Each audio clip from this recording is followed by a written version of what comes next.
I'll do it for time. That which autumn leaves. If you're afraid of clowns, look away now. It's another one of those horror ones. I love Stephen King and Edgar Allan Poe, so I thought I'd write something that sort of tries to encapsulate the spirit of those two writers.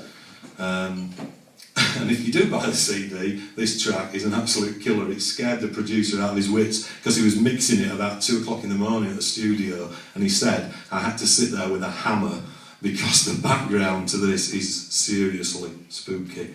Unfortunately, I haven't got the background music on, but it's called That Which Autumn Leaves. The clowns were funny in the ring as they joked and tumbled and fell, but in the camp after the show they made our young lives hell. Still in their masks of garish paint and drunk on vodka shots, they cut and bruised and beat us, hatching cruel, twisted plots. I never saw the demons lurking safe behind the masks, and who would have suspected them as they went about their tasks? We couldn't tell our parents, although so great was our need to escape their vile clutches, blaming clowns indeed. So as they slept in caravans painted in autumn shades, some friends and I crept up on them, our young hearts so afraid. We lit a little fire underneath the sleeping nest and jammed tree branches in the doors. Oh, what a jolly jest. We banged nails in the window frames and waited for the screams. When those inside rushed at the door, I hear them in my dreams. They cursed and swore unholy vengeance in strange Romany tongues as flames and smoke lapped up around them and scorched into their lungs.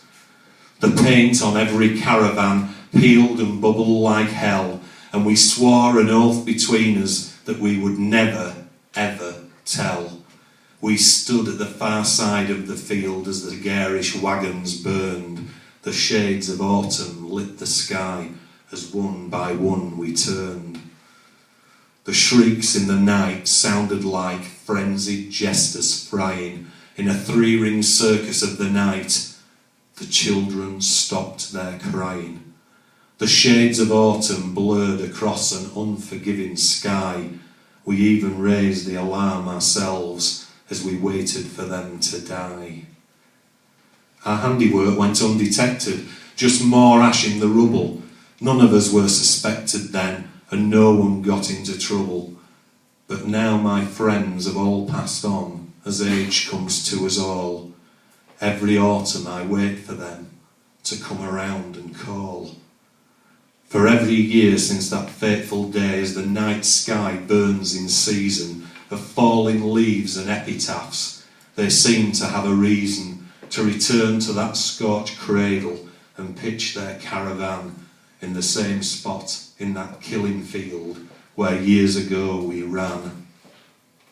I fear them not for our redemptive past, but because I see the eyes of Paul, Peter, John and Mark, and hear their mournful cries spilling from the cracked and crumbled grease paint faces of each and every ghost that visit me upon that night I dread and fear the most.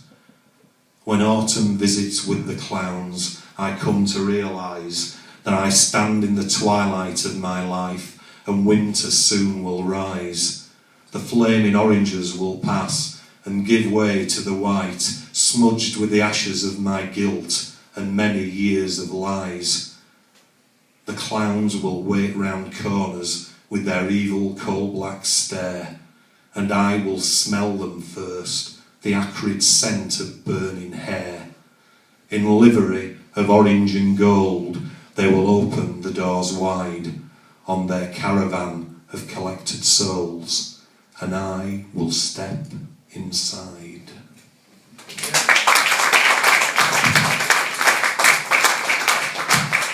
If it's alright, can I just do one more to finish on upbeat?